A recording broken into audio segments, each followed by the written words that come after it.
really did chuckle when Kippy invited me to speak because I know the depth and breadth of the experience and talented photographers in Las Vegas. I don't see all of you very often, except maybe on Nevada Photographers' Facebook page or other cross-pollinated locations from different photography groups, or just Facebook in general, or Instagram. So I really didn't have an idea what I could speak on until she said, well, you seem to do everything. And you take photos, I've been published in the magazine, but I'm also a full-time artist, visual artist. I paint, I do digital art with both my paintings and my photographs, and sometimes I actually merge them all together as well. And Kippy was really curious as to how do I seemingly, seamlessly combine them all and have some measure of success. And I had to think about that because I just do it. I don't plan for it, I just do it. My brain is always trying to engage both sides almost all the time. Well, part of my brain spends most of its time in photography and on my computer. Part of my brain spends most of its time in painting or music. And so I put a little bit more thought into how would I talk about this. And if anybody would like this little PDF, feel free to email me. I will send it to you. I'm happy to send it to you. You may not want to see it ever again after today, but that's okay. So how do we view photography? We're familiar about family photos. We document our memories. We document the experiences that we have. And mostly, the fun experiences, the funny. Thank heaven cell phones and social media were not around when most of us were growing up, because I have way too many comical experiences that I've never outlived and never lived down. Or do we use photography as storytelling or journalism or marketing? Larry had great food images that definitely made us hungry. So to sell something, you can use photography as therapy, and then of course as art.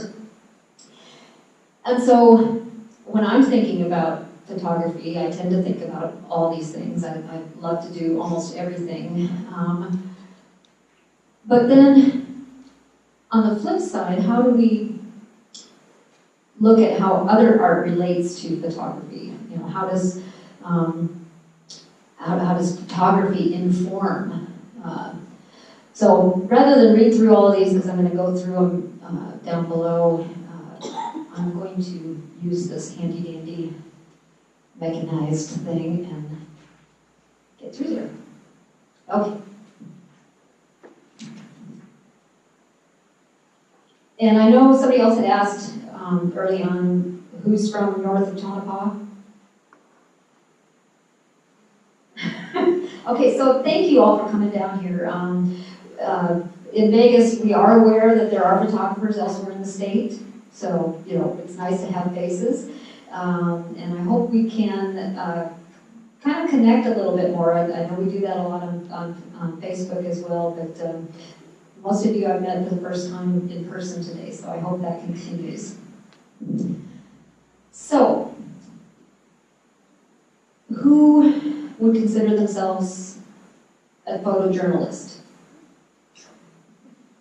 Really? Really? Okay, who has submitted and had photos published in Nevada Magazine? Those are photos that are telling a story. That is a definition of photojournalism, or a partial definition. I'm jumping ahead a little bit, but I want to get a better idea of who the audience is. Who is primarily focuses on portraiture, landscapes, pets, commercial, marketing, advertising, okay? All of you as photographers know that most of the tools that you use to do your pursuits with photography can overlap with all the other photographic pursuits, correct? You know how to run your cameras, you know theoretically how to frame an image, compose a beautiful image. You know how to tell a story, or you're thinking about the story that you're telling. So, with other art, I gotta step out behind here because I'm dealing with them. Cordoned off, and I'm a performer, so I usually don't have much between me and an audience. With other types of art, we are still using many of the same skills that we use with photography. We're using our sense of color and how colors interact with each other. I'm standing here, I'm seeing these beautiful blues, but then I'm seeing right behind and off to the right is these oranges, and that is my all-time favorite color combination. Hands down, that's what I paint with the most, is these very vibrant colors that almost compete with each other, but they look beautiful together. So, when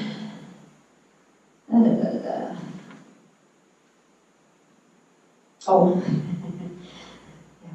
keep forgetting this will be easier. Do you all recall, most of you recall before, there were digital cameras. And then when we got those magic beasts that we could delete and delete and delete and delete and delete every crappy photo. And we took tons of crappy photos. And we tried everything. Do you remember when the tilted perspectives in senior photography came out? Wedding photography, vacations. Flickr was buried in these photos that everybody was tilted. And it was kind of fun, but it got overdone because we had the capacity to just delete them and never have to use them again. We didn't have to worry about wasting film. And what that gets to is, because of our technology now, we have almost the permission to make more mistakes because we get to experiment. We have the permission to absolutely do ridiculous things with our images. I mean, I know when I was first exploring HDR, can you say searing eyeballs, anybody? And it was a matter of playing with something, learning something, until you learned the best way to do it, the way that it was intended to be used. And there's nothing wrong with experimentation. I do it daily in my studio, in my painting especially, and I do it in my digital work. But that said, we have opportunities as artists, and I consider all of you artists. I know some people have a hard time thinking about photography as art. It is definitely something that you spend a lot of time perfecting your craft. Russ thinks of the light when he's out photographing with natural light. Larry's doing the same thing. All of our presenters are thinking about the environment and using it to their best advantage to create the most interesting or the most beautiful or the most arresting image that you can get. And that is art. That is thinking about your intention when you create. So back to how we view photography. I took this photo in Nashville, Tennessee in 2010 when we were hit with the 100-year flood. And all of downtown Nashville was shut down. It was all flooded. And I thought about how I wanted to photograph this as a way to document many different things. You can see submerged cars here. You can recognize that there is a bridge over another road, so you get an idea of span. You can see the road sign. And you can start to see details in this image of, you know, people behind barricades, people looking at things. There's people up there looking down. And it was, and I was going back through these when I was thinking about this presentation, and you know, I have hundreds of photos from this time and the destruction and just the absolute jaw-dropping power of water. And I kept coming back to this. It's not particularly an attractive image, but it holds so much as far as documenting that one event, and it tells the story of, you know, the expanse of that flood. And it was relevant to the day-to-day life that I was living, as well as the community around me. That flood also tore up neighborhoods around my home.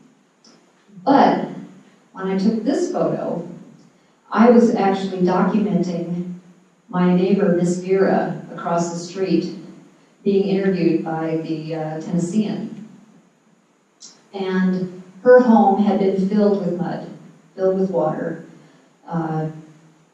We had been there helping her empty everything out when the reporter came, and I thought, I'm going to take an opportunity to snap this moment, which is telling the story of the aftermath. It's not the documentary type photo, but it's actually telling the story of her experience.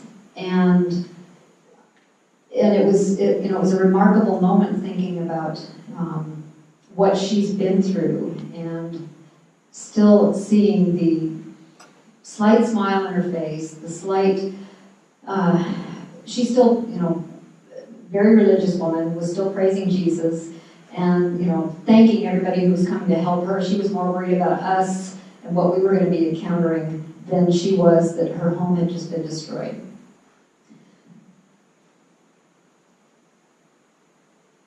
Commercial photography. Okay, we've touched on a lot of that.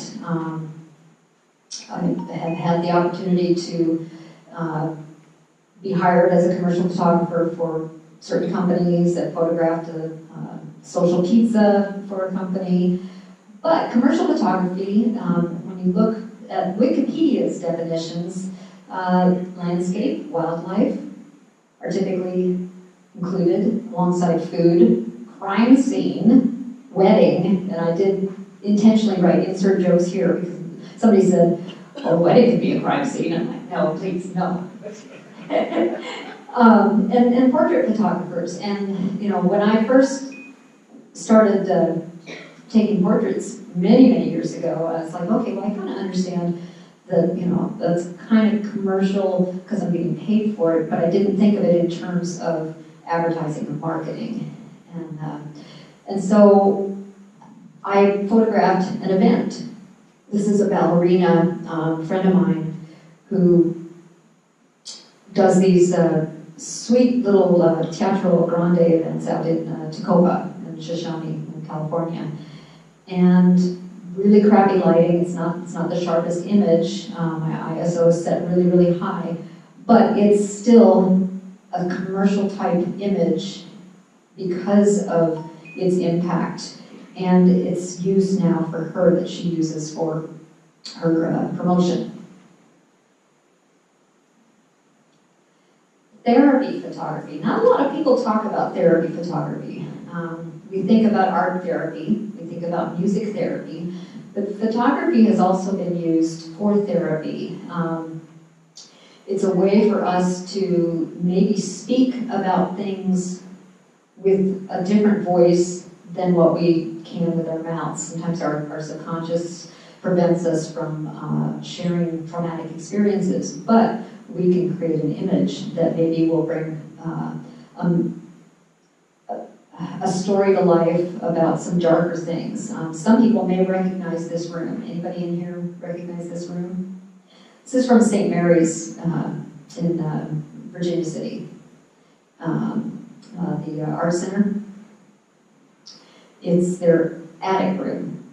I had an exhibit there many years ago. It was a 60-piece exhibit, and I had free reign to wander around and explore, and this room just captivated me. And though I didn't photograph it in terms of a therapy usage, when I was looking for images that made me think of therapy, this did, because it is so haunting, and it tells such a story of,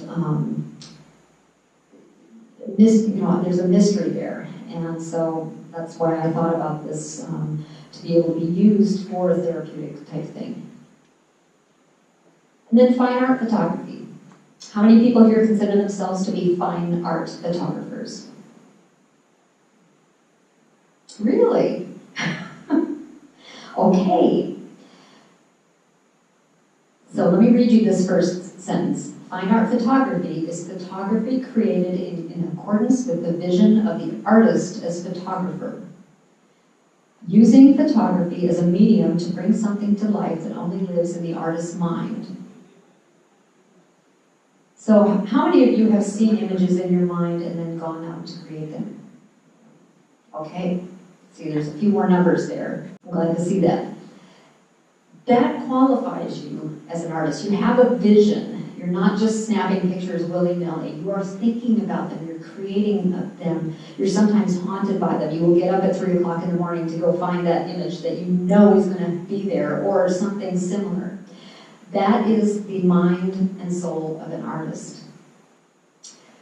We express ideas, we express messages, we express emotions, and that does stand in contract to the representational photography, the documentary types things.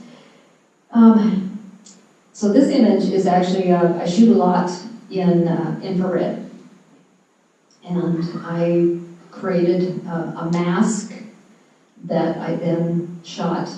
And the comedy of when I shoot with this infrared is it's a converted Canon 20D. It's my favorite infrared camera. It's as old of a camera as it is. It's an absolute workhorse, and it does these beautiful, creamy infrared images.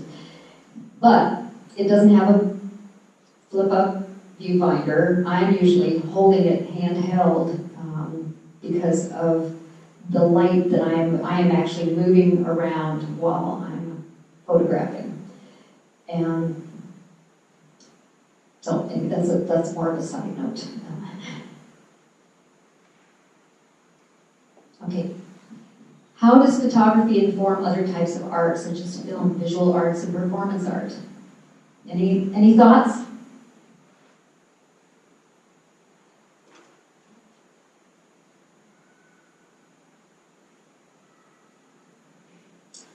Please.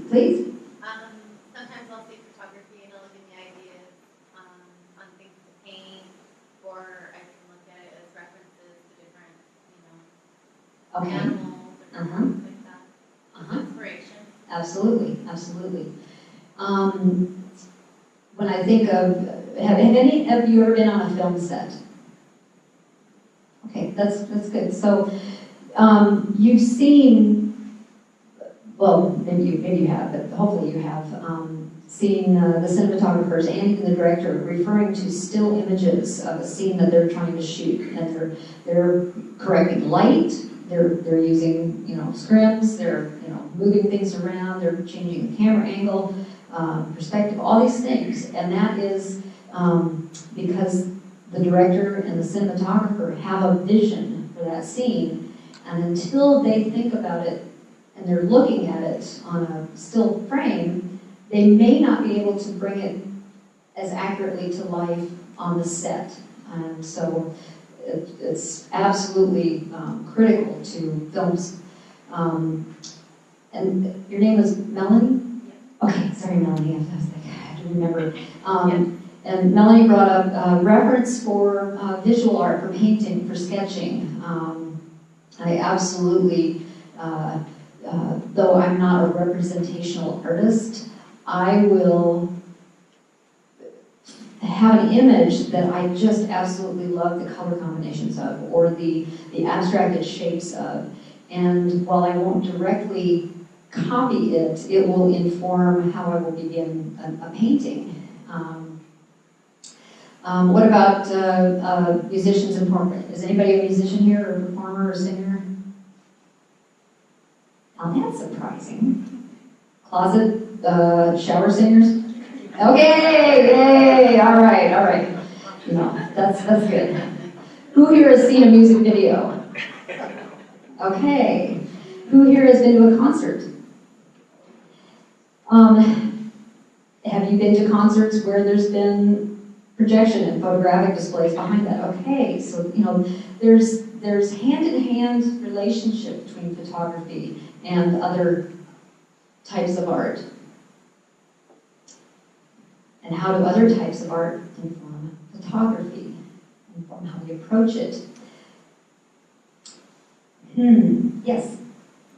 I like to go to the museum and go through the archives and choose the old photographs and then recreate them. But I also like to do the same thing when I go to an art gallery. I like to study a painting and I like to recreate it with my own influence, my own experience. I guess last year I did quite a bit of that work, and I just will explain one thing I did. I had taken Andrew Wyatt's Women World, and then I had taken my model and dressed her in period appropriate clothing at an old ghost town in front of the house, and laid her in the field at the same position that Christina was laid on the hill, and then I angled the house, the old shack, the same way that the farmhouse was. So just doing things like that, I have a lot of ideas like that, but you can really get a lot of ideas for original ideas. Absolutely. These images, the first two are actually from Sloss Furnace down in Alabama, and obviously they're very abstracted. They're close-ups of machine parts, and that is really the green and really the rust on that. It was a foundry. There was a lot of different chemicals that would happen, and so you know, as a 10 minutes away. Kitty's going to come up here and tackle me. Actually, I'm pretty good. I think about shapes probably a lot more in my visual art because of the shapes that I've seen in my photography. And I think about the surprises. This piece here, I call this, whoa, no, not that. I call this When Water Dreams of Space. And I still recall my husband shaking his head, laughing at me while I'm at the stove with my camera over a pot of boiling water that I've also poured oil into. And I was just captivated with how the bubbles and the separation of the oil and the water were dancing and moving around the absolute, this is the edge of the pot, this is the bottom of the pot, and so this was in the shadow. And it's actually been a very popular print for me because people are mesmerized and that it looks like it's, outer space. It's like, no, it's just a pot of water and oil on the stove. But, thinking about simple presentations in the world around us and translating that to the other things that we pursue, the other art. The way Larry stages his food, that's art. That's absolutely breathtakingly beautiful art. It's thought out. The capturing the cloud waterfall, that's art. It's something that we feel, something that we not only feel ourselves, but we are trying to find a way to speak what we feel to others. And that is definitely art. And the big question, can we have a career merging successfully both photography and other types of art? Yes, yes, yes, yes, yes. What's that? I said yes. Yes, yes. Can I hear a holla? Yes, I would consider myself, I used to call myself an accidental artist. Always painted, always loved photography. But I didn't connect the dots between what I was doing and people considering it art until people kept saying, can I buy your prints? Can I, and these were even some goofy processed ideas, but it was art. And okay, I'll print some stuff up. And then when I moved back to Las Vegas after a 10-year absence, I just dove back into photography full-time, and then because of being able to dive into it full-time, I was also able to dive back into all of my other artistic pursuits. And so I set up my studios. I set up both music and painting. In fact, 2 studios, now 3, one in Tacoma, California at the Hot Springs, and one here in Vegas, and one at my gallery now. And I choose every day to create something that is going to speak a part of me. Sometimes it's a photographic image. Sometimes it's some quirky shadow. I drive down Sahara every morning, and now that the time has changed, I don't think I'm hitting the shadow right, but there was a shadow from the sun and a street sign with a stop sign on an angled wall. And every time I drive by on my way to the gallery, it would look like a Mexican siesta. Just this, the round, the sombrero, actually the street sign kind of looked like became a part of a sombrero. And it was the most bizarre thing, and I never did get to capture it because traffic was too intense. But I've got it locked away in my brain for next year when the sun gets back into that position, because it's funny, it's hilarious, and it's the incongruity of things that we see that inspire us. I may end up putting that weird shape into a painting because it's funny, and and it makes me laugh.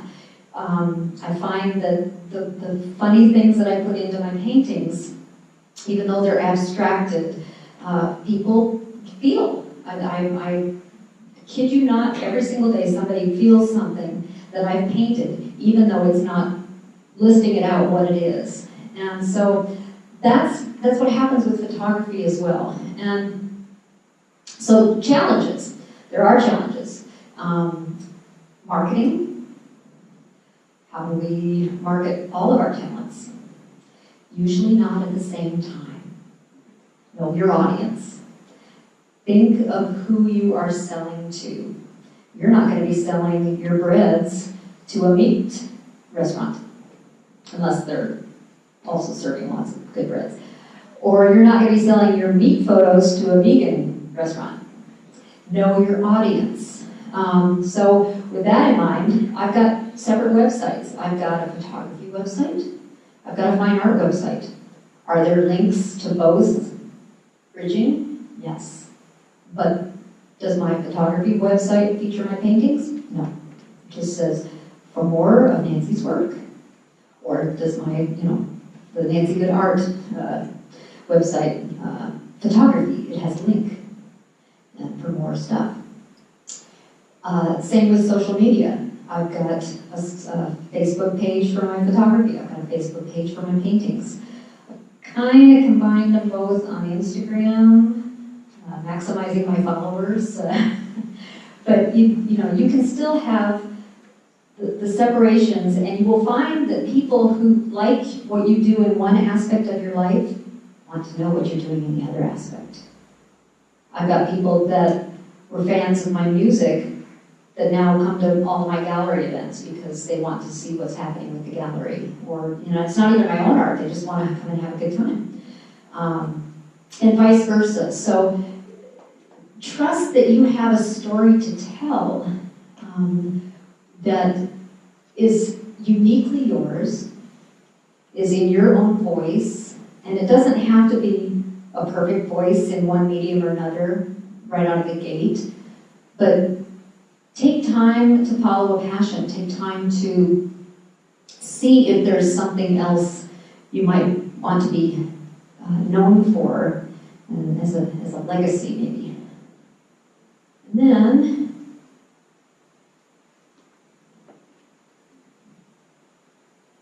what does it look like? Chaos.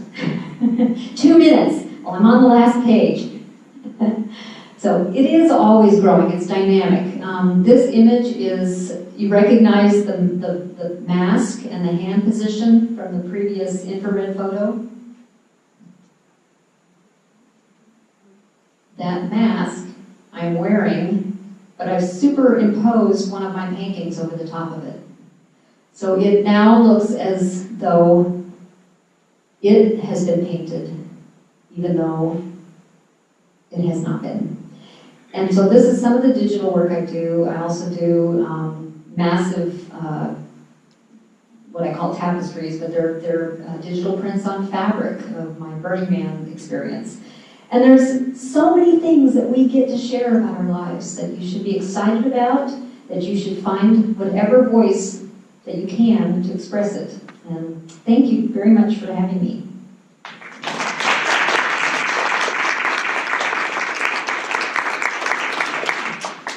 Can I tell the silly story about? So I was hoping Janet was going to be here. Back to the photojournalism and what Kitty was talking about with covers and things like that. I have the distinction of having one cover that was lobbied hard against because the magazine had never put a pet on magazine. It was the bulldog for the traveling through Nevada with your pets issue. And Matthew Brown lobbied hard for that. But, it's funny because I understood from talking to Matthew about that and Janet that, there are challenges with getting published. And the best images, even, frequently, and don't hesitate to do this too frequently. I will think about cover shots and, cropping things a certain way and thinking about where the graphics can go, where the letters and all that stuff. But just because you don't get in does not mean something magical can happen, and you do, such as a little bulldog with goggles. That issue is still talked about. Often, actually. That was me. Any questions for Nancy before we send her on our way? And please feel free to come and see me at my gallery. It's a Core Contemporary. It's 20 minutes from here. It's down in Commercial Center. It's minutes from the Convention Center, minutes from downtown, minutes from UNLV, minutes from the Strip, 20 minutes from my house. So it's a great space, and we just happen to be featuring some fine art photography for this next exhibit that is opening Friday night, 6 to 8 p.m.